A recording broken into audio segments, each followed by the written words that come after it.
What if everything you've been trying to fix about yourself was never broken?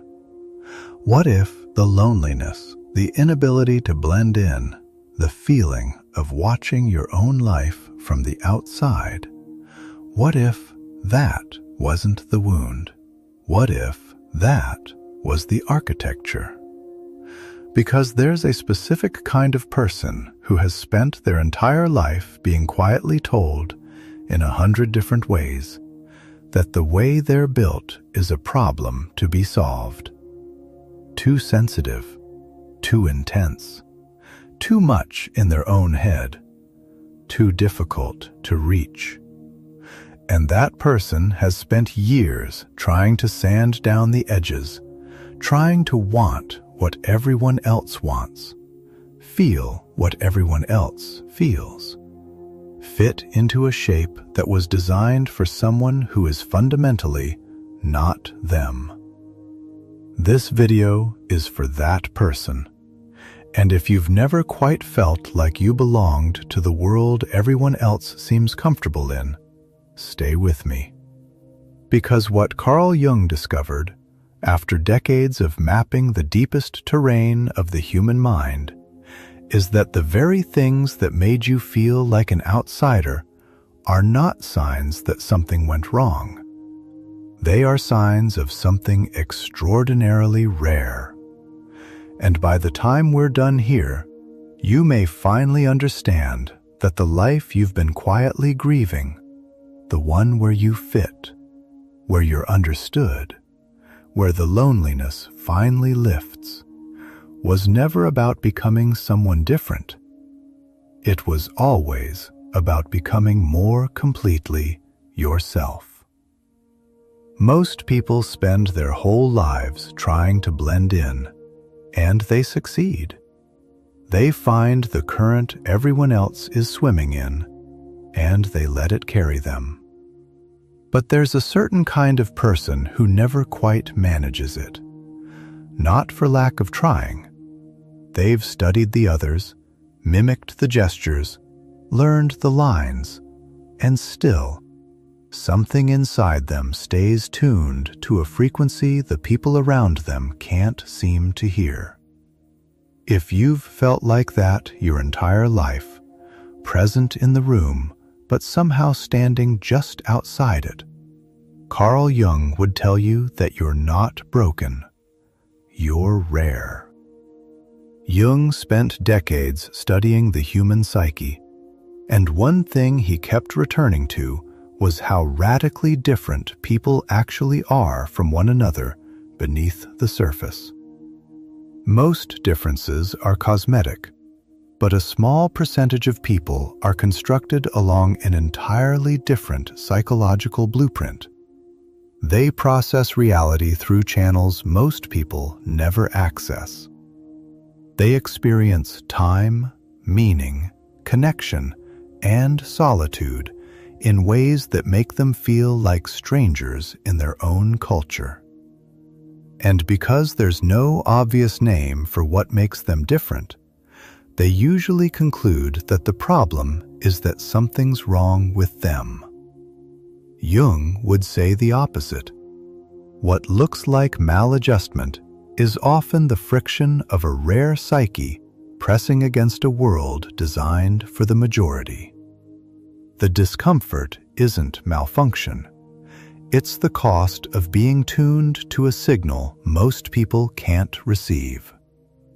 Here at Carl Jung Philosophy, we've spent years exploring exactly this territory, the hidden architecture of the rare mind.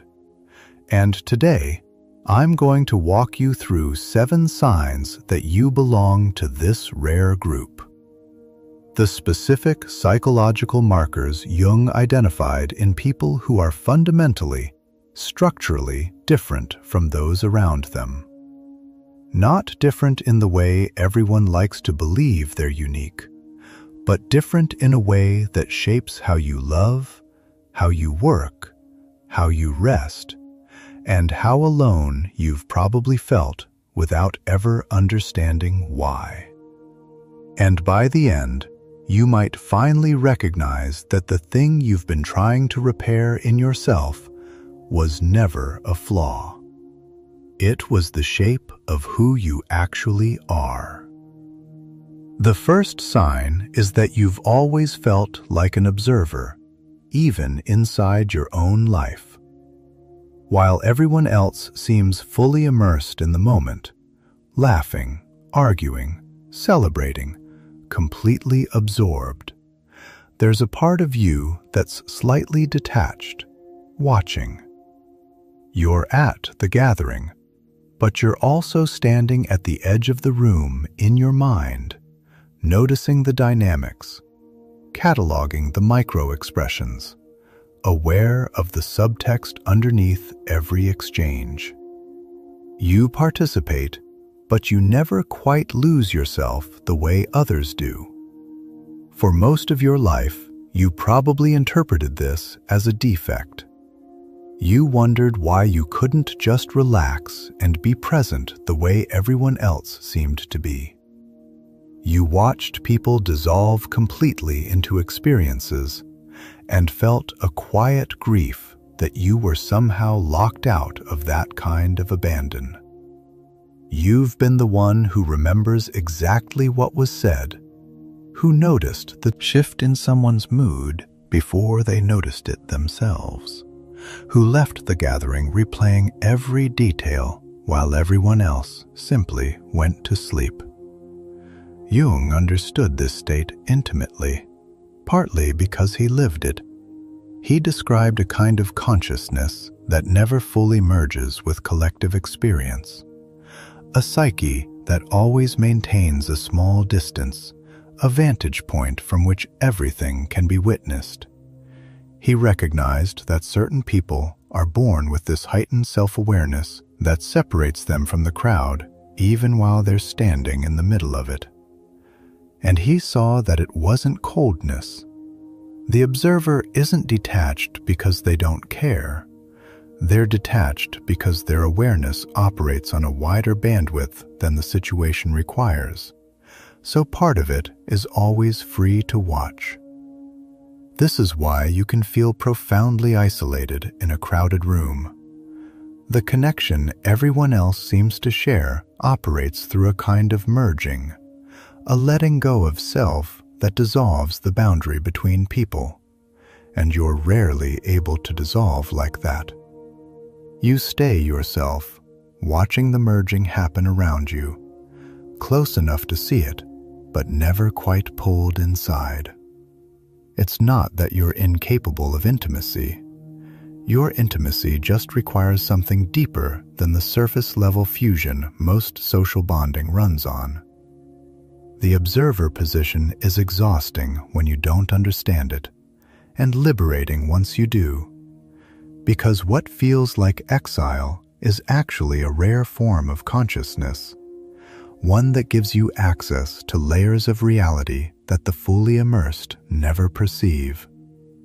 You're paying a price in belonging, but you're gaining something most people will never possess: the ability to witness life clearly instead of being swept along by it.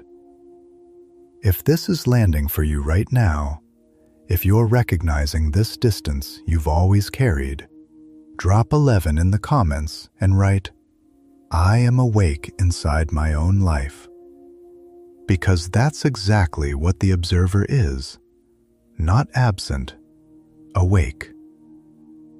The second sign is that solitude restores you in a way that seems almost suspicious to other people.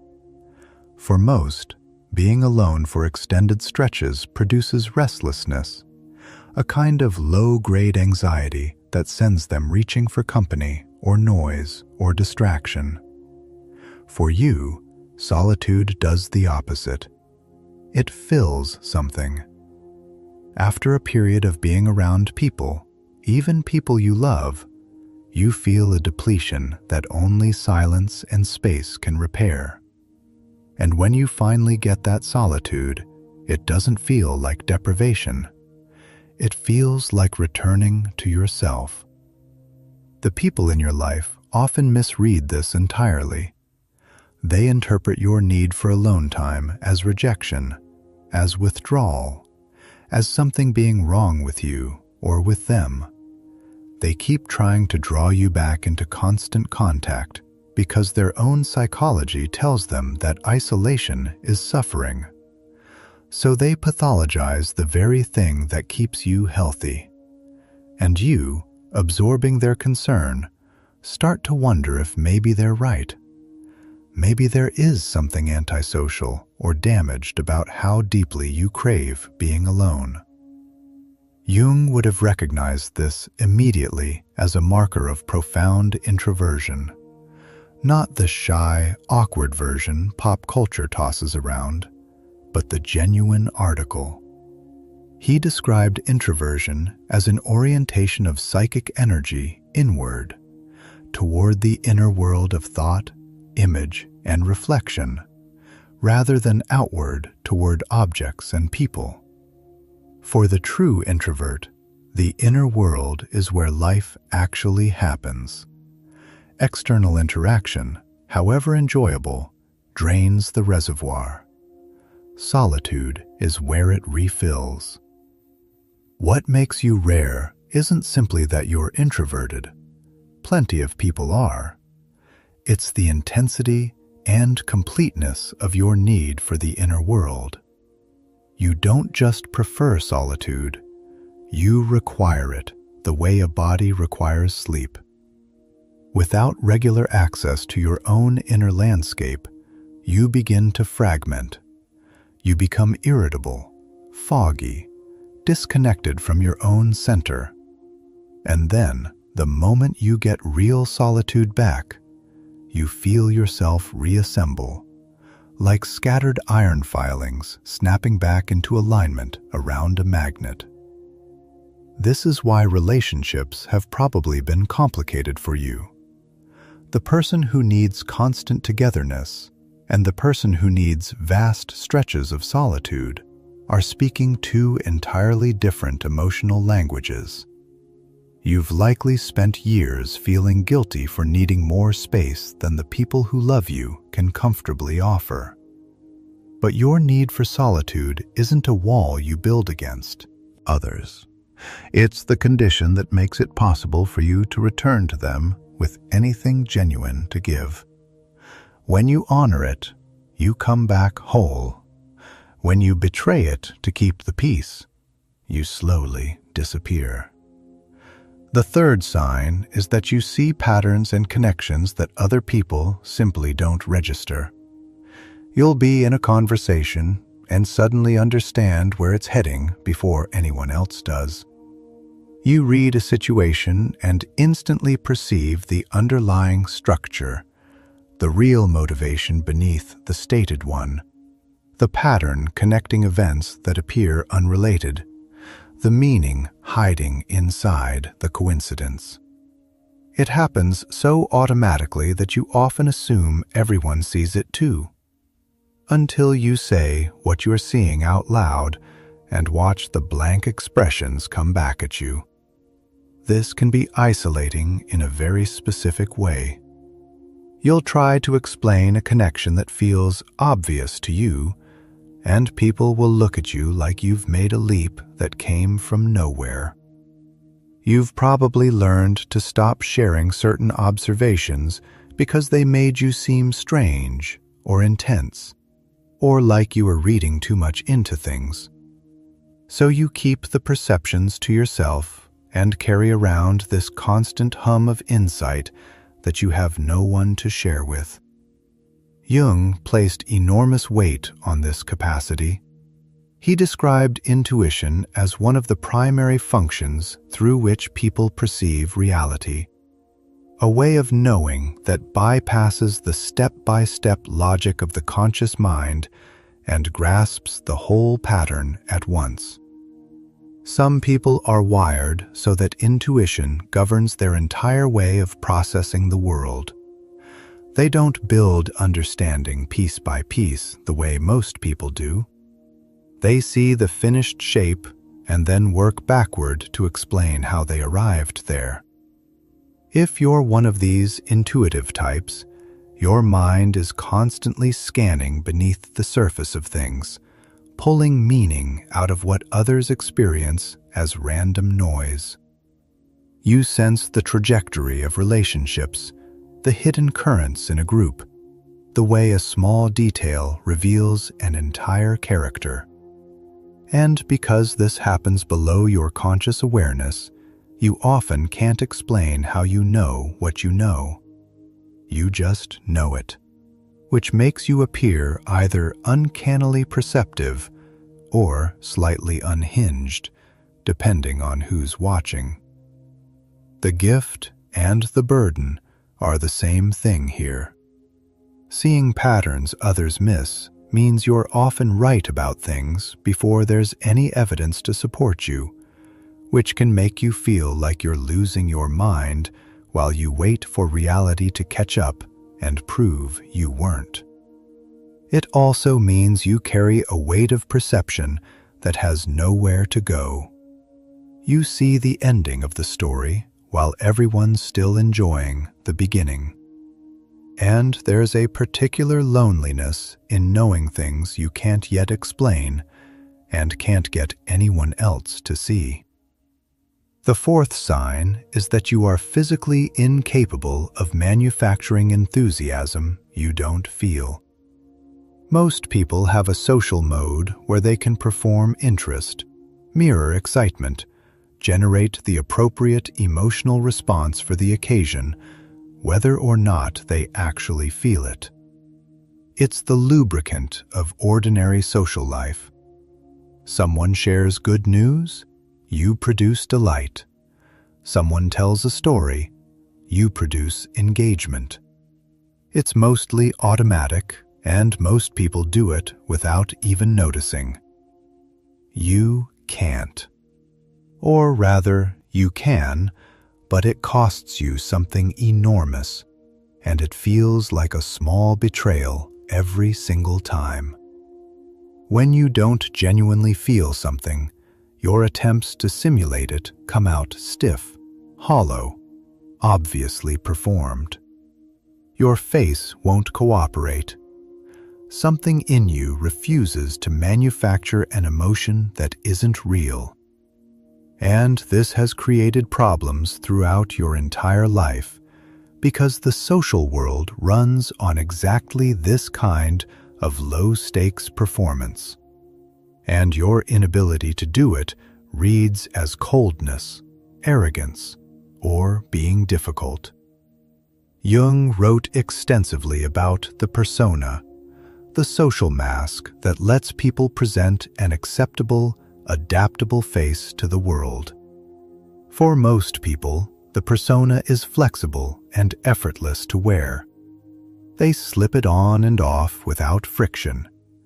But he also recognized that some people have a psyche so oriented toward authenticity that the persona becomes almost unbearable to maintain.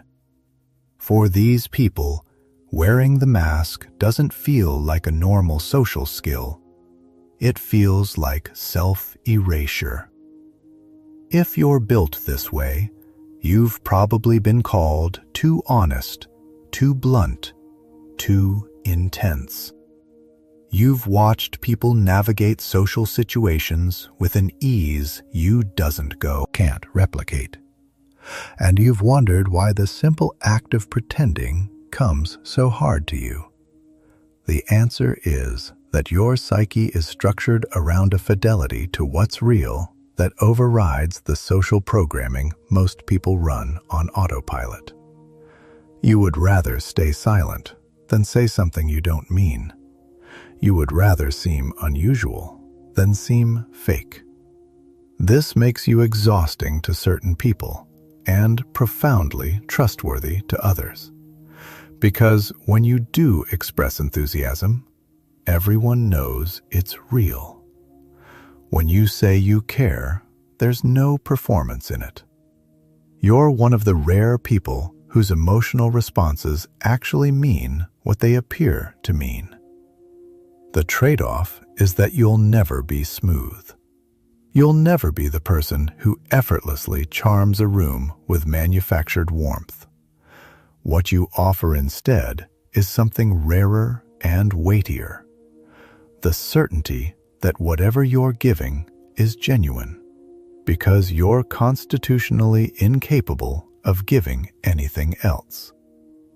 If that truth just hits somewhere deep, if you've spent years feeling like a misfit for simply being real, write 444 in the comments right now and say, "My authenticity is not my flaw.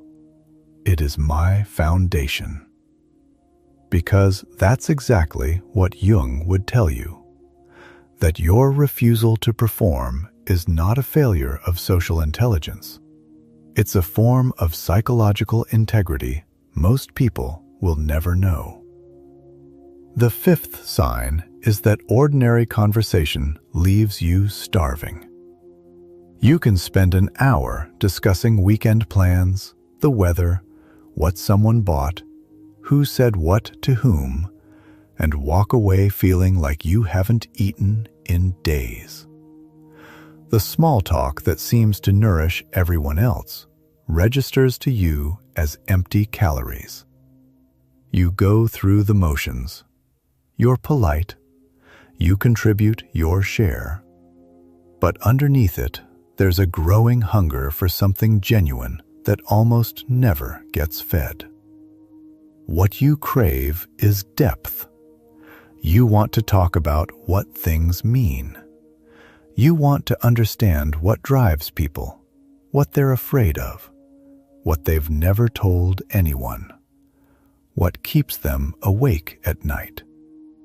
You want conversations that go somewhere, that transform both people, that touch the actual substance of being alive.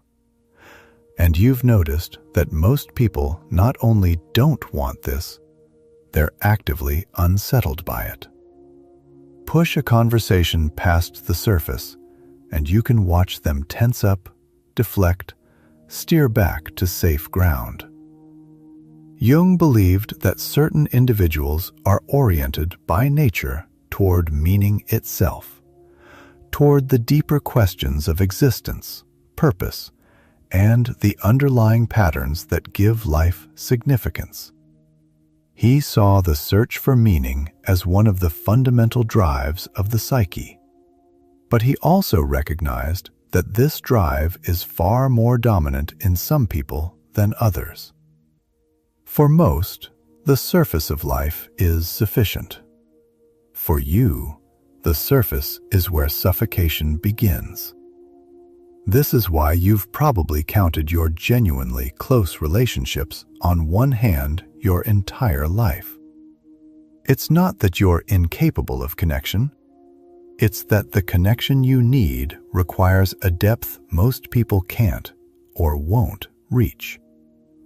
You can be warm with many and truly known by almost no one. And that gap between how many people you interact with and how few actually reach you is one of the loneliest features of being this kind of person.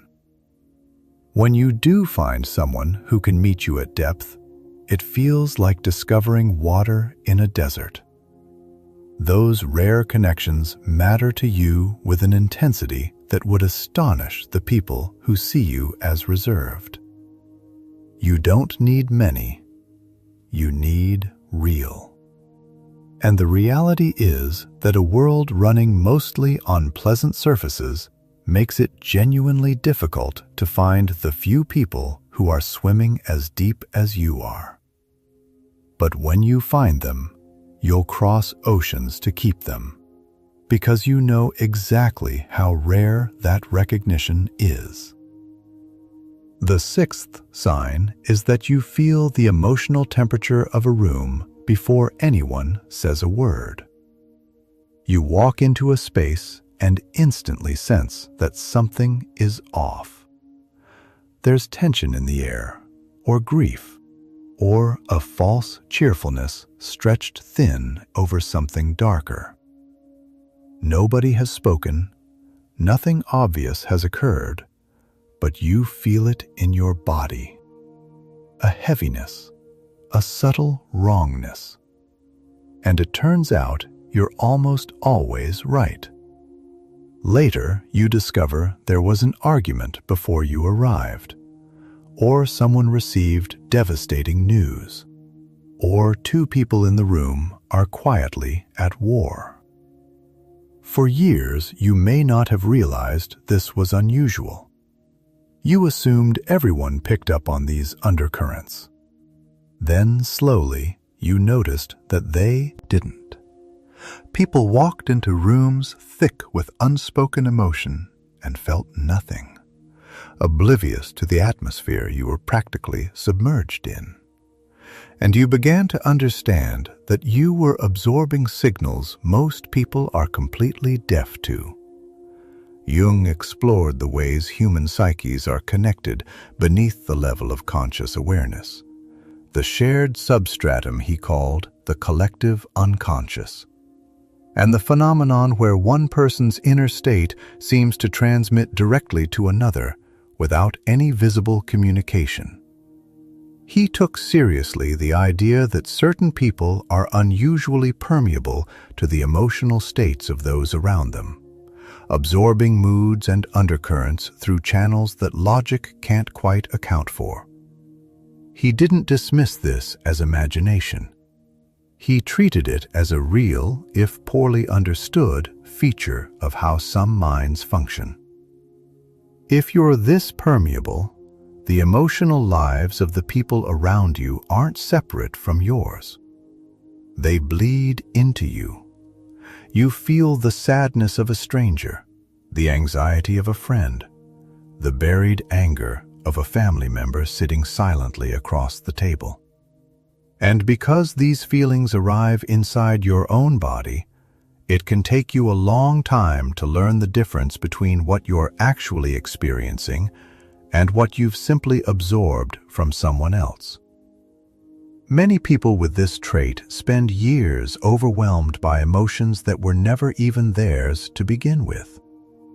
This is why crowds can drain you so completely, why certain people leave you inexplicably heavy, why you sometimes need to physically remove yourself from a space just to determine which feelings belong to you.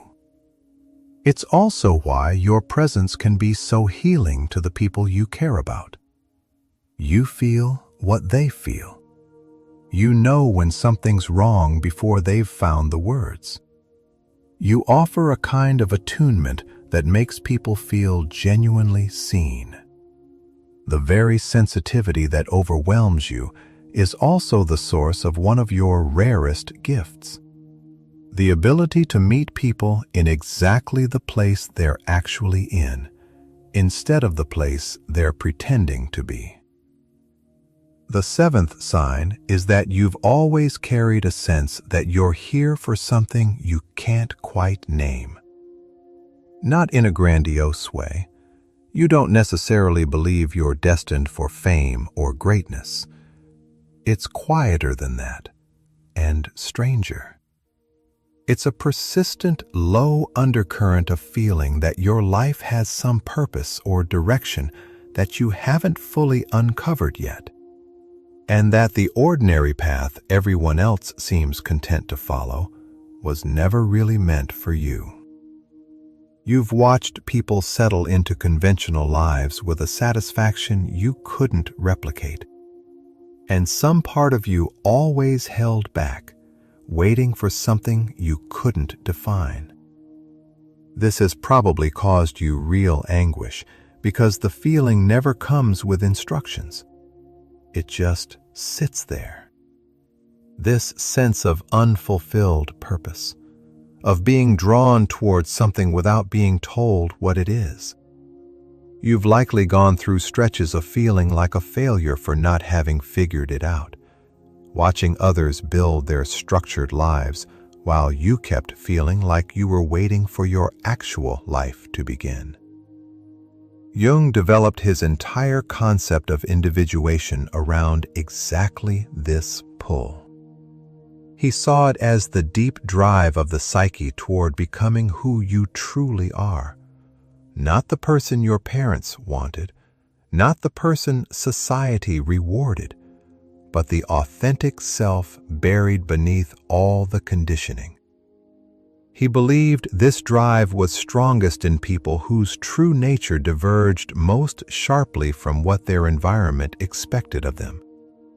The greater the gap between who you actually are and who you were told to be, the more insistently this pull toward self-realization makes itself felt.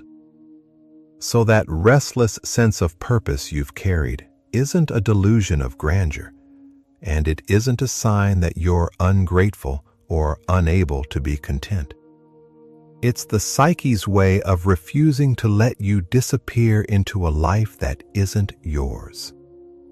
The reason you can't shake it is that it's pointing at something real, a way of living that fits the rare shape of who you are, rather than the standard template designed for the majority.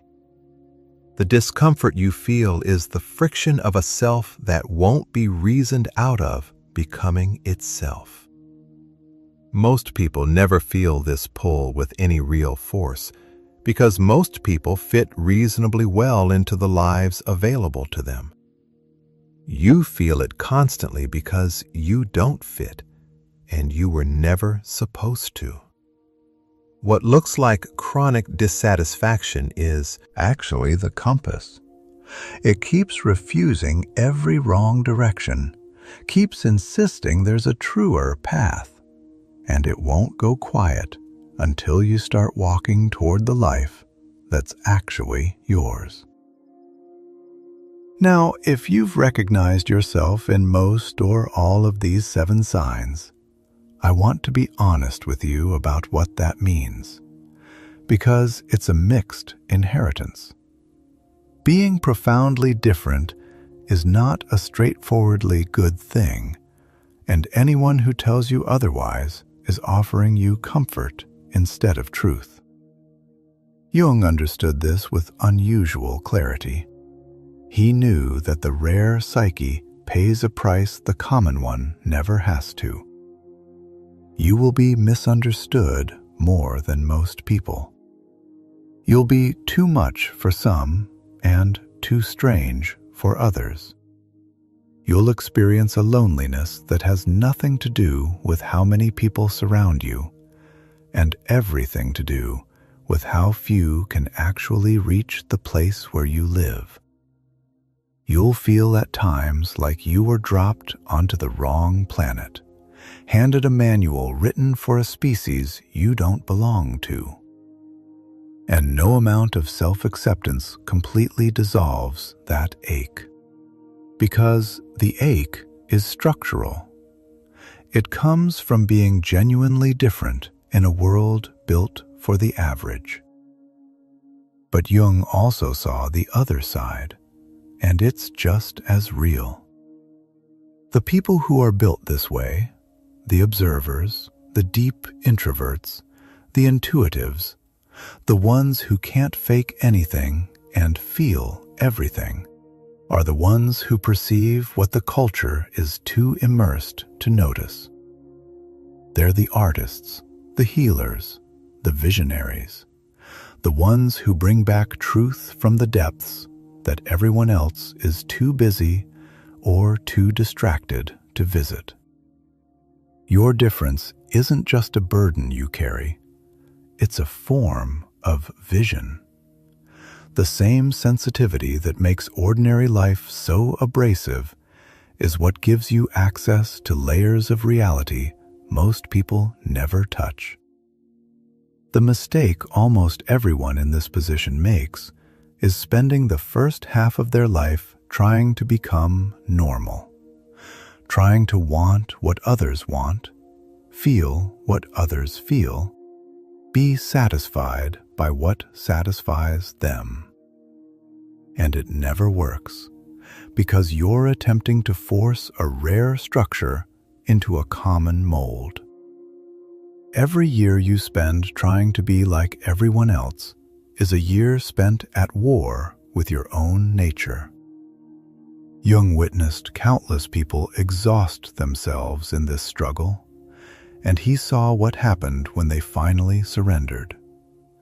When they stopped trying to fix their difference and started constructing a life around it instead. That surrender is where everything shifts. The observer stops apologizing for watching and starts trusting what they see. The introvert stops treating their need for solitude as a defect and starts protecting it like the lifeline it is. The intuitive stops second-guessing their perceptions and starts acting on them. The one who feels everything stops trying to numb it and learns to work with it. The whole exhausting project of becoming ordinary gets abandoned, and in its place, something far more compelling begins. The project of becoming fully, unapologetically yourself. That doesn't mean the loneliness vanishes or the friction disappears. It means you stop adding the second wound, the self-rejection, on top of the first one. You still don't fit, but you stop experiencing not fitting as a personal failure and start experiencing it as simply the truth of your particular design. And from that place, you can finally begin to find the others. Because there are others. Rare doesn't mean alone. It means scattered. The people who share your frequency exist, and they've been searching for you as long as you've been searching for them. You just couldn't find each other while you were both busy pretending to be like everyone else. Jung staked much of his life's work on a single conviction: that the goal of a human life is to become what you actually are, not what would have been easier or more acceptable. For most people, that goal is relatively modest because the gap between their true self and their conditioned self is small. For people like you, it's the central drama of your entire existence. The distance between who you are and who you were told to be is vast, which means the stakes of closing that distance are enormous. Your whole life is essentially a question of whether you'll have the courage to become the strange, rare, deeply different person you were always meant to be, or whether you'll spend it apologizing for a nature that was never wrong in the first place. The 7 signs aren't a diagnosis. They're a mirror. And if you've seen yourself in them, then somewhere beneath all the years of feeling like something was wrong with you, there's a truer story waiting to be told. One where your difference was never the problem. It was the whole point. The observer's distance. The introvert's hunger for solitude. The intuitive's uncanny knowing. The refusal to perform. The starvation for depth. The porousness to other people's feelings. The relentless pull toward a purpose you can't yet name. These aren't 7 separate quirks. They're facets of a single, rare structure. And that structure is you. You were never meant to blend into the current. You were meant to feel it, see it, understand it, and eventually to bring back something from the depths that the people swept along in it could never reach on their own. The loneliness was real, every moment of it. But so is what's on the other side of finally accepting who you actually are. And the strangest, most difficult truth Jung kept returning to is this: The very thing that made you feel like an outsider your whole life, that sensitivity, that distance, that inability to simply dissolve into what everyone else was doing, that was never the problem trying to destroy you. That was the deepest part of you trying to make you whole. So, the question left in front of you isn't whether you're different. You already know the answer to that. You've known it for a very long time. The question is what you're going to do now that you understand the difference was never a defect to be cured. It was a life to be lived. Your life. The rare and specific one that only you were ever built to live. And if you're ready to stop running from that, if something in this video finally named what you've been carrying all these years, then drop 777 in the comments right now and write, "I was never broken. I was always becoming." Because that is the truth Jung spent his entire life pointing toward, and it has always been pointing at you.